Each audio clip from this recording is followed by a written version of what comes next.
Francis, the Pope of Paradoxes. By Fabrice de Chanceville-Alatia. Touted as a groundbreaking pope, Francis's radicalism has little to do with the idea of a church that abandons tradition and breaks with doctrine. Pope Francis died on Easter Monday this year, having only blessed crowds gathered in St. Peter's Square in Rome the day before, on Easter Sunday.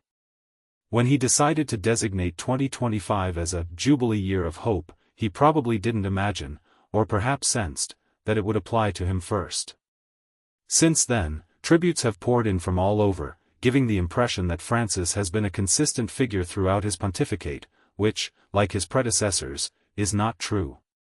As for Francis, the conflicting opinions, which will certainly be even stronger when the final assessment comes, stem from his unpredictable personality and his sometimes warm, sometimes cold way of expressing his ideas. Very tough on abortion. After two papacies considered conservative, John Paul II and Benedict XVI, Francis came to power with a reputation as a progressive. From the beginning of his pontificate, he appeared to support this vision by not condemning homosexuals. However, towards the end of his pontificate, he used a derogatory term for them, although he later apologized, and at the same time, in the dogmatic declaration Fiducia Supplicans, allowed for the blessing of same-sex unions, but did not approve of this form of union. Those who had hoped for his openness on abortion, out of compassion for women who have had abortions, were disappointed when Francis pushed for the beatification of King Baudouin, the Belgian king who had been staunchly anti-abortion.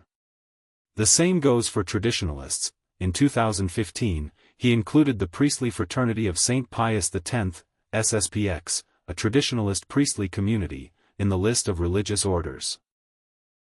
But in 2021, he issued the apostolic letter Traditionis Custodes, which curtailed the right to celebrate Mass in the pre-1962 rite that had been extended by his predecessor. A pope with an authoritarian style. His way of running the church is also full of paradoxes. In 2020, Francis launched a synod on synodality, which in 2024 emphasized a more participatory, inclusive, and less clerical church.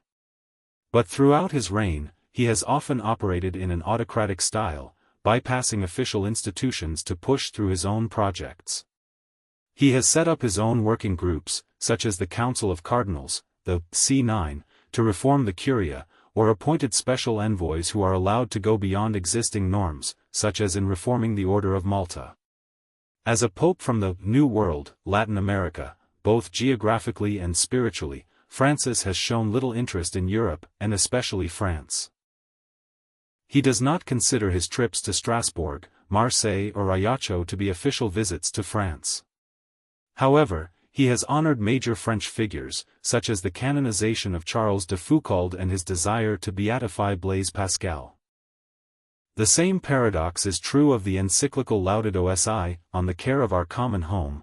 Praised by environmentalists, the encyclical itself reveals more ambivalence on the part of the reader than on the part of the author, as Francis is surprised that opponents of GMOs, genetically modified organisms, accept experiments on living human embryos. Francis confounds predictions. Francis's radicalism is not about freeing the church from tradition or pushing it into ideological positions. The simplification he calls for is not about ritual or ideology, but about personal life. He has consistently denounced secularism in all its forms since his inauguration, and has chosen to abandon the papal apartments to live in the humble Casa Santa Marta. It is this sincere simplicity that led him, in December 2024, to decline to attend the grand re-inauguration of Notre Dame Cathedral in Paris, instead choosing to conclude an academic conference on popular piety in Corsica. A sincere simplicity. It is this sincere simplicity that will remain long in the memory of believers and non-believers alike, and will be a practice that future popes will find difficult to reverse. If that is the legacy that Pope Francis leaves, it is not a small one, because unlike the great reforms that he may have desired but did not fully implement, this simple way of life is an example that everyone can apply to themselves to achieve great fruit.